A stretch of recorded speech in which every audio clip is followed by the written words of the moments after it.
بسم الله الرحمن الرحيم.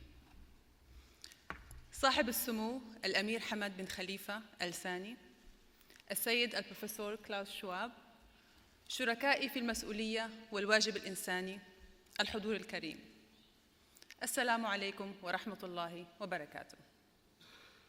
إنه لمن دواعي فخري بأن تكون محطة التغيير لهذا العام لهذا التجمع العالمي الفاعل في دولة عربية، دولة قطر الشقيقة، فهي بالإضافة إلى كونها فرصة لدول العالم للوقوف ومحاسبة النفس على مدى المشاركة في حل القضايا التي تؤثر على البشرية جمعاء، هي أيضاً فرصتنا نحن العرب لنشارك في حوار عالمي ولنضع بصمتنا على عصر يشهد تغييرات ومستجدات تؤثر على الإنسانية قاطبة.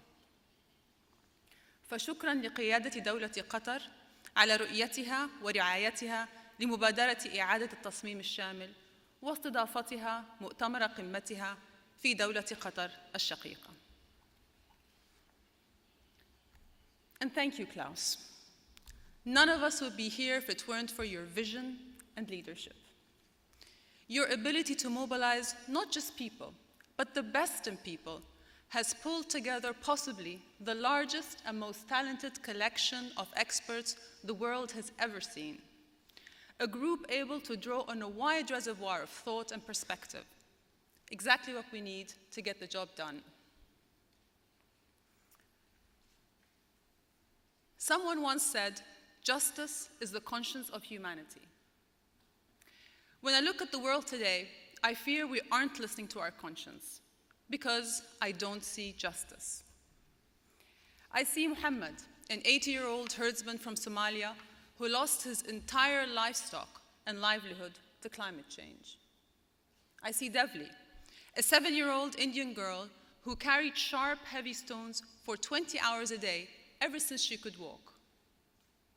I see Franca, a 32-year-old from Florida, university educated, forced into joblessness and homelessness and poverty by the financial crisis.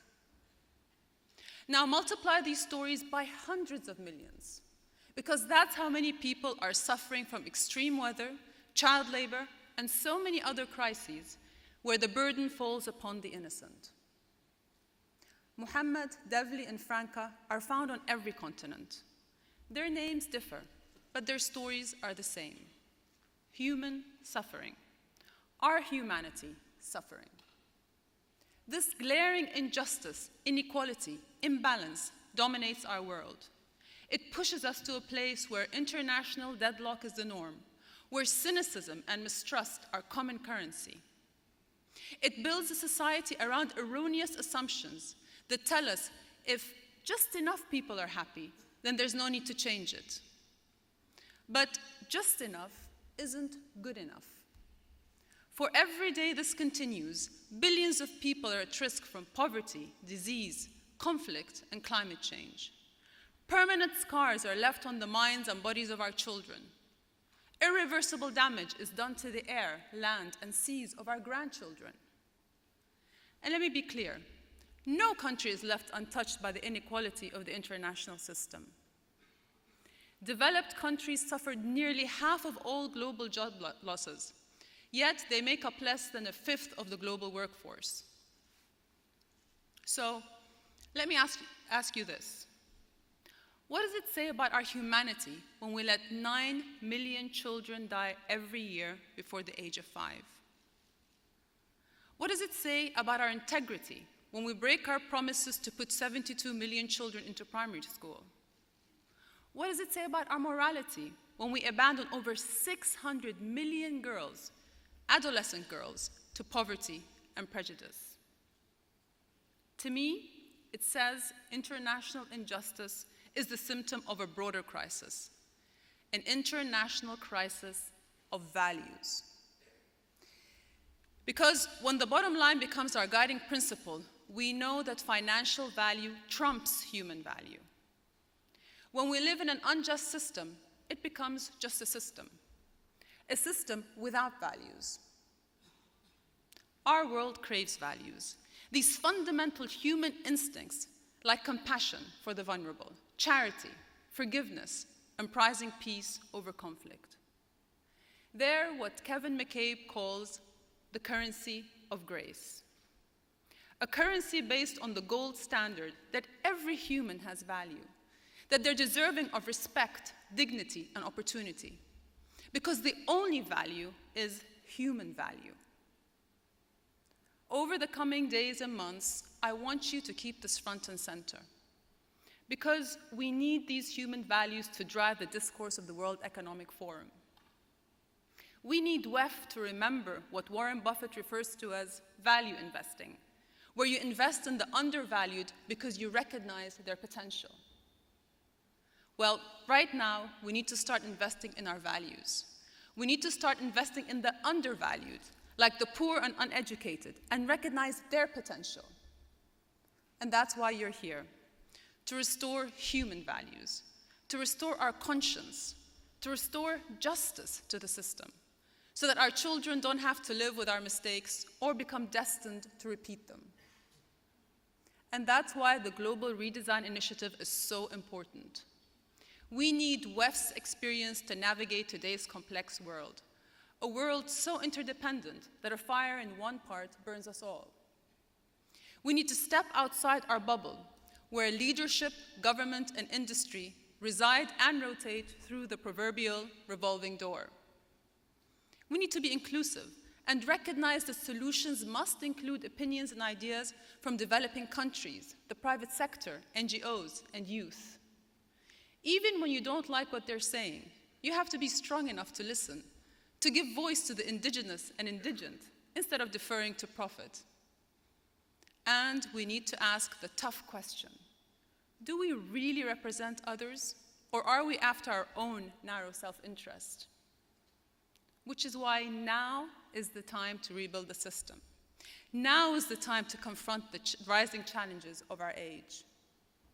The size of our task should not daunt us. The solutions exist. They're in the schools of Finland, which produce the best students, the hospitals of Canada, which provide the best care, and the parliament of Rwanda, which has the most women. They're in the projects of brave NGOs and the minds of groundbreaking social entrepreneurs. Our religions tell us we are only as strong as our weakest link, that we should respect strength, not power. If we truly want reform, we need the strength to challenge our definitions of progress and our assumptions about the world. We need to remind ourselves that economic prosperity in and of itself is a means to an end, not an end in itself. So, as we survey the landscape and see extreme poverty, violence, persecution, and pain, we know that these indicators are what define our world today. And it's these indicators a new system should focus on, because MDGs are just as important as GDP. And when we begin to see the world through a different lens, through a human lens, when we start to hold the currency of grace, believing there should be no economic value without human value, we realize that a key indicator of human advancement is education. How many children are in school? The quality of education of every child. Because our schools are incubators for the world we want to create. They're microcosms of the future, of our future in the making. Because it's in the classroom we'll beat poverty. It's in the classroom we'll defeat terrorism. It's in the classroom we'll steep our students in the principles that will save our planet. Most of all, it's in the classroom we'll teach our children to defend themselves against the misguided and malicious beliefs of others. In the long run, only education can bring about a new world order. Only education can make redesign a truly global initiative. So your task is not just to rethink, redesign, and rebuild the international system, but to revalue human values, restore them to public life, and remind the world how much humanity needs them. So let us listen to our conscience once more. Let us return justice to humanity. Thank you all very much.